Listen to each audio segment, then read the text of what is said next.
が何をするかっていうのを考える時間も欲しかったですし、何をしたいかって漠然としすぎていたんで、ホテルならなんとか自分で切り盛りできるかなと思って、じゃあまず自分がこの先何をやるかっていう考える拠点としてホテルをやろうと思ったのがきっかけで、本当水が近いっていうのが、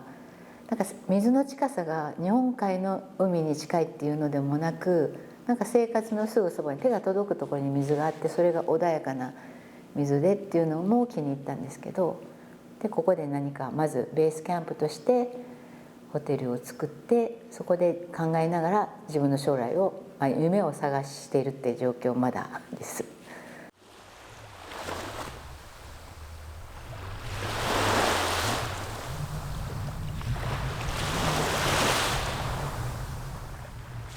京都府の日本海側の、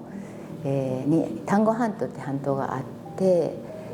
東の付け根が有名な天橋立がある宮津で、西の付け根が久美浜で、すぐ横がもう兵庫県に面しているっていう場所です。20年ぐらい前になりますけれども、ここでお世話になってた輸入卸の会社、そこの物流倉庫を田舎で作りたいっていうオーナーの意向があり、それで探して兜山に出会って、でそこに来て、そこで物流をやるっていうことが決まって、そこからの景色が本当に良かったんですよ。何にもない山肌を登って上がって、そこから見下ろした久美浜湾と、兵庫県が城崎の方の山並みっていうのがかすかに見える景色に本当に見せられて、すごいいいところだっていうことを初めて知ったのがきっかけで、本当40代までは完全なる外食派で、仕事の関係もあり家にいる時間は短かったので、自分でご飯を作るっていうことに時間を費やすって思いは全くなかったんですけど、物流倉庫をやる傍らカフェをやっているので、メニューを決めたりで、そこがまた新たな展開でホテルを始めたりするのにメニューを決めるっていうのを、任されていたので、まずはじゃあ自分のご飯どうすんのっていうところから始めようと思って、その時に出会ったのが、もちろんお名前知ってたんですけど、料理研究家の有本陽子さんの和食の本もいっぱい出されていて、定番おかずで2品の献立っていう本に出会って、今私に必要なのはこれだなと、自分のご飯をまず作れるようになってから人に出すメニュー考えるっていうのが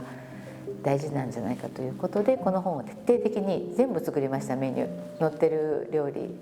でも、そこでやっぱり自分本当に大事な、ご飯ってすごい大事だなと。でなんかおしゃれなメニューとかそういうのを、有本先生って多分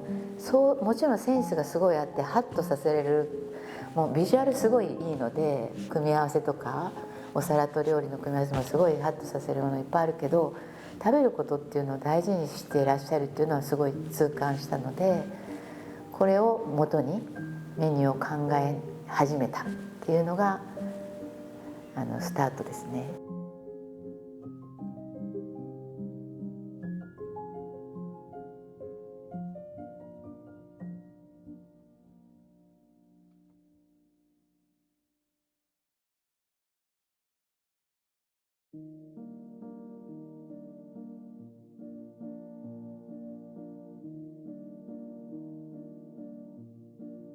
丸子舟は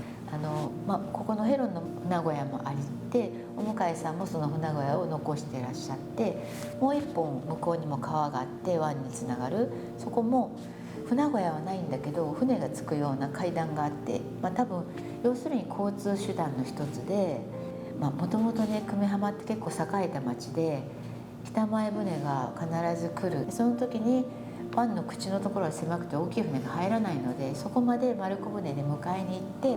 運んでいたっていう交通手段でもあり、で今みたいに道がなかったので兜山の辺に畑があったりしたらしいんですけど、そこにお百姓さんたちが船に乗って出かけて、丸子船に乗って畑を耕しに行くのに使われていたという、もう唯一の交通手段だったそうです。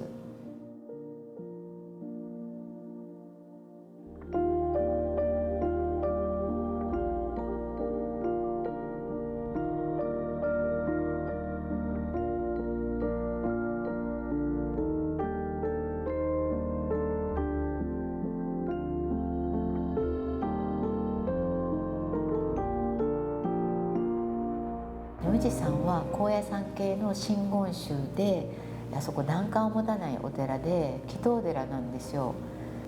毎月1日参りっていうのを毎月やられるし、きちんとその高野山系のお祭りをずっとやり続けておられて、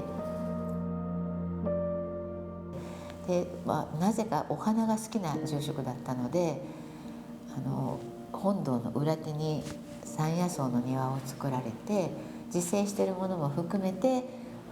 違和感がない花の庭を作られたんですよ。なんだろう、本当に久美浜の人にとってはあそこはもう本当になんか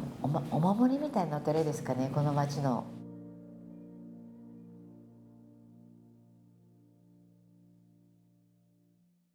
でもこんないいとこみんなもっと来たらいいのにと思うんですけど、何にもないんだけどそれ気持ちよくないですかっていう。何にもなくて気持ちいいところって少ないよ。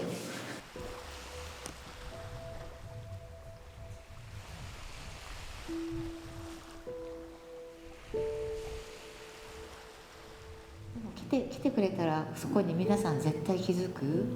いろんな人が遠かったわって来るけど、なんかここあるねみたいに思ってくれる。言葉にしないにしても3日4日じゃ足りないぐらい楽しめるって、なんかそういうものがあるんだろうな。目に見えるではないんでしょうね。